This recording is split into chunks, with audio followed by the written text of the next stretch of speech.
Hi guys, मैं फिर से वापस आ गई एक नए व्लॉग के साथ। सबसे पहले तो गुड मॉर्निंग। आज थायराइडेक्टोमी है तो बहुत दिनों बाद मैं सोची कि थायराइड का ट्रॉली मैं दिखाती हूँ विथ एवरी इंस्ट्रूमेंट्स। तो चलिए देखते हैं। ये है थायराइडेक्टोमी का पूरा ट्रॉली, ठीक है। सो मैंने पूरा सेटअप कर लिया है। ये है प्रॉपर ट्रॉली। यहाँ मैंने 2 सेट ले लिए। ये ट्रैकियोस्टोमी है और ये जनरल सेट है। ट्रैकियोस्टोमी में बेसिकली एलिस एंड बैबकॉफ ज़्यादा रहते नहीं है, इसीलिए मैंने जनरल सेट भी लिया है। And these retractors are generally in the general set, तो इसको मैंने जनरल सेट से ही लिया है। So let's start from step wise.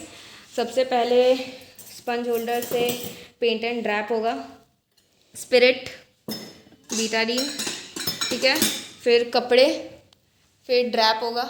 ड्रैप होने के बाद फिर मैम मार्किंग पेन से पहले मार्क करेगी किस एरिया को इंसीजन देना है एंड किस एरिया से कट करना है। फिर मार्किंग वाले एरियाज़ में लोकलाइज करेंगी, लोकल देंगी। लोकल देने के बाद she will use BP handle 3 number, जिसमें 15 नंबर का ब्लेड लगा हुआ है। इसको एक स्लाइट कट देगी मैम स्किन में। उसके बाद फिर मसल्स, जैसे ही टिश्यू पहुँचेंगे मसल्स पहुँचेंगे, मैम धीरे धीरे से उसको इज़ लाइक कि दोनों फोर्सेप्स से, जस्ट इमेजिन, यहाँ फोकस करना, जस्ट इमेजिन ये हमारा इंसीजन है, ठीक है। ये हमारा इंसीजन है। मैम ने इंसीजन दे दिया, अब टिश्यू दिख रहे हैं, उसको कोटरी करना है। तो मैम एक साइड से लेफ्ट हैंड से ये पकड़ेगी and I have to assist like this, ऐसे करके, एंड बीच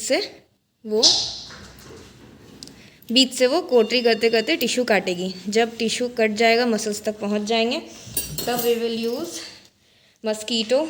इसका टिप बहुत शार्प है, मसल्स को सेपरेट करने में बहुत इजी।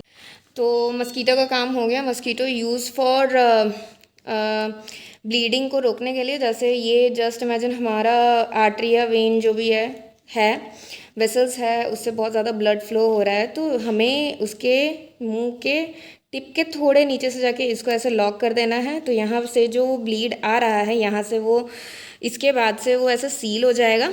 एंड देन फिर इस साइड हम लोग कोटरी करेंगे, या ये है हमारा सिल्क 20, इससे हम लोग ऐसे करके नॉट लगा के, यहाँ से ऐसे करके डाल के, ऐसे करके नॉट लगा के इसको सील कर देंगे। ओके, ये हो गया वेसल्स का। मस्कीटो से सेपरेट भी कर रहे हैं और वेसल्स भी पकड़ रहे हैं। ये सूचर हम स्टिच करने के लिए भी यूज़ करते हैं, निडल लगा हुआ है, स्टिच करने के लिए भी यूज़ करते हैं। एंड टेल से हम लोग इस वेसल्स को या कोई भी आर्टरी वगैरह को सील करते हैं, कोई भी टिश्यू को सील करते हैं। फोकस करना। मस्कीटो का काम हो गया। नाउ स्किन तो हो गया है रिट्रैक्ट। अब होता क्या है, इधर दिखाना, गले के यहाँ पे इंसीजन पड़ता है, ठीक है। इंसीजन पड़ने के बाद इट्स लाइक कि टिश्यू सेपरेट हो गया है, ठीक है। अब मसल्स भी सेपरेट हो गया, but we have to just यहाँ से ऐसे करके, ये वाला एरिया चाहिए ये थायराइड को एक्सपोज करने के लिए। तो ये स्किन हुक्स सर्जरी के मार्जिनल एरिया में ऐसे करके लगते हैं टू रिट्रैक्ट, ऐसे करके उठाए जाते हैं। एंड फिर वो टिश्यू को मैम धीरे धीरे फिंगर से या कोटरी से या मस्कीटो से फिर वो मैम एक्सपोज करती है। फर्स्ट अपर साइड होता है, सेम प्रोसेस लोअर साइड होता है। फिर ये निडल होल्डर से, ताकि जो स्किन हमारी जो हमने सेपरेट की है एक्सपोजर ज़्यादा आए, तो इससे फिर मैम 4 जगह टाई करती है, 2 ऊपर 2 नीचे करके टाई कर देती है। नाउ हो गया। फिर सारे टिश्यूज़ वगैरह हमने मसल्स टिश्यूज़ सारे सेपरेट कर लिए। अब एलिस पकड़ेंगे। हम लोग रिट्रैक्टर नहीं लगा सकते दैट टाइम, क्योंकि हमें डेप्थ नहीं मिलेगी। तो वी विल लाइक कि हम लोग एलिस फॉर्सेप को लेंगे, मसल्स को पकड़ेंगे। एलिस फॉर्सेप कभी स्किन में नहीं लगाना चाहिए, इसके निशान आ जाते हैं, कट जाते हैं स्किन। मसल्स में ले गए एंड मसल्स को रिट्रैक्ट करने के लिए ये काम आएगा। जब मसल्स रिट्रैक्ट हो जाएंगे, हमें थायराइड ग्लैंड मिल जाएगा। ग्लैंड को पकड़ने के लिए Babcock is use to hold the soft tissue, ठीक है। एकदम लाइटली पकड़ना है, लॉक कर देना है एंड फिर रिट्रैक्ट हो गया।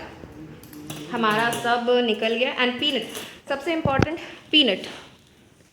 यहाँ पे हमारा जुगुलर वेन आता है, कैरोटिड आर्टरी आता है, तो उसको सेपरेट करने के लिए पीनट से हल्के हल्के से टिश्यू सेपरेट करता है। तो उसके लिए पीनट चाहिए, वो फिंगर टिप से नहीं हो पाता है क्योंकि बहुत ज़्यादा डेप्थ में होता है। एंड सबसे पहला इंपॉर्टेंट काम होता है जुगुलर वेन और कैरोटिड आर्टरी को सेपरेट करना। उसके बाद ही हम थायराइड निकाल सकते हैं, क्योंकि वो डैमेज हुआ तो इंसान ऊपर।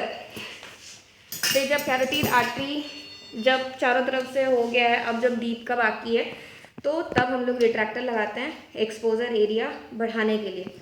रिट्रैक्टर लगा दिए, सर्जरी ख़त्म, मतलब थायराइड ग्लैंड निकल गया। अब मेन काम है उसमें अंदर में ब्लीडिंग वगैरह क्या हो रही है नहीं हो रही है वो देखना है। थायराइड निकलने से पहले उससे कनेक्टेड जितने भी आर्टरीज वेन्स हैं उसको टाई करना पड़ता है, हमने टाई भी कर दिया। एंड ना थायराइड निकल चुका है, तो फिर डेप्थ में हम लोग बेटाडीन का वॉश देंगे, एनएस का वॉश देंगे, क्लीन कर देंगे, कुछ देर बीपी बढ़ा के ब्लीडिंग चेक करेंगे। अगर बीपी नहीं ब्लीडिंग अगर नहीं हो रहा है तो फिर क्लोज करेंगे। क्लोज करने के लिए वही as you all know, tooth forceps and needle holder बस। और अगर ड्रेन डालना है तो ड्रेन फिर यहाँ से नीचे की ओर से जाके जिस साइड का भी है, जैसे पिछले बार राइट साइड का था तो राइट साइड से ड्रेन गया, अगर इस बार लेफ्ट साइड का होगा तो लेफ्ट साइड से ड्रेन जाएगा। जिस साइड का है उस साइड पे ड्रेन हमेशा उसी साइड लगता है। तो ड्रेन फिक्स हो गया, एवरीथिंग हो गया। मैं आपको बाद में ड्रेसिंग वाली सारी फोटोज़ प्रोवाइड करा दूँगी। Thank you, bye bye.